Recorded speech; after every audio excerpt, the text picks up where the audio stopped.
What's going on, guys? Sanju here, back bringing you a review for The Legend of Korra Season 2 premiere with the episodes Rebel and The Southern Lights.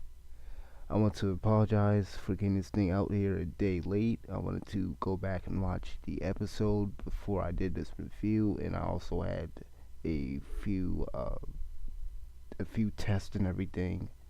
I am currently starting another semester in college, so I did not want to go and get far behind in my studies and everything. So I do apologize for the sort of late review. I might still be one of the only YouTubers with a review for this episode out. So at least I've accomplished what I wanted to accomplish, because I kind of wanted to be the only person, or at least one of the only ones out there with a review. But with all that said, let's jump into this thing. As with every Avatar episode that I've seen so far, or for The Legend of Korra anyway, I've thoroughly enjoyed this episode. I love the animation, and really, I love the vibe that this show gives off. I love the music and everything, and I really love how the world is starting to evolve, and how the world has even evolved. Even from the first season, you can see major differences between the first Avatar and the other Avatar, especially when it comes to introducing new technology, as we can see in this episode that they're introducing film and actually like moving pictures, as they called it. But that's getting just a little bit off track. But so this the first two episodes of this season premiere open up 6 months later after the events of Armand and his whole thing with taking people's pending powers and everything. So it opens up 6 months after season one, and there have been a lot of changes now. So Marco is working with the police, Bolin is still with the firefighters, Tenzin's brother Bloomy is retired, and there's been a new president. So now Tenzin can go and relax with his family, and so he's planning on basically taking them to go see Avatar. We'll go see Aang's home place and everything, and also just the vacation and everything. And the show, or this episode rather, opens up with Korra basically racing Tenzin's children and everything. And she suggested they also go to the Glacier Festival for a little R&R and everything, for vacation. And in this episode, we're introduced to Korra's father's brother, Umlak, who is the Northern Tribe's chief, who has also come to the Southern Tribe's place for the Glacier Festival and everything, which is supposed to be a celebration of the spirits, and really it's supposed to be for the tribes to connect with the spirits.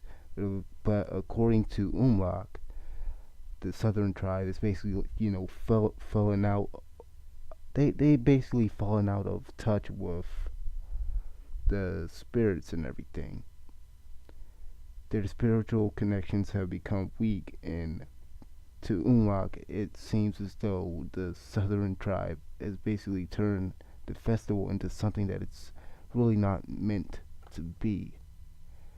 They've basically made it into a more humanistic type thing, and you can really contrast this sort of thing with a few different sacred events, even in real life, that have become tarnished with other things. I can't think of one off the top of my head, but I know where I'm going with that though, and I know a few of you guys. I know you guys can probably follow where I'm going with that. But a few things have come to my mind when it comes to Tomlock, Korra's father, and Umlock. Because as we later find out in the second episode, Tomlock ends up getting banished from the Northern Water Tribe and he ends up having to start a new life in the Southern Water Tribe. And this whole story with the brothers and everything, it's starting to remind me a lot about Armand and his brother and Armand's father. Which brings me to a few things. Okay, so what is up with the rivalry that seems to be going on? Well, not really a rivalry, but more like the two brothers of a southern or water tribe or any water tribe. What is with the show doing this already again? Because we've seen this before. We've seen this sort of uh, not really, like I said, not really a sibling rivalry, but like I can't really find the right word at the moment for it. But what is with the butting of heads almost of the two brothers in this situation, Tomlock and Umlock? And last season, we got to see in the past it was Armand and his brother. We also got to see from Armand's story. I was about to say last year, last season. We also got to see about Armand's father and his father's banishment. So what is with the southern tribes, with the water tribes banishing people? They really, the water tribes, good grief, they don't play that because apparently everyone gets banished or something. But yeah, I just wanted to point that out because yeah, we've sort of seen this sort of thing before. But but what is interesting I do find is why is Tom Locke so insistent on Korra not training with his brother? What is the deal with that? And I think that's going to be one of the major things that's going to be addressed this season because as we're seeing, well, as we saw at the end of the episode, where the northern tribe seems to be, I don't really want to use the term invading, but they seem to be moving into the southern water tribe.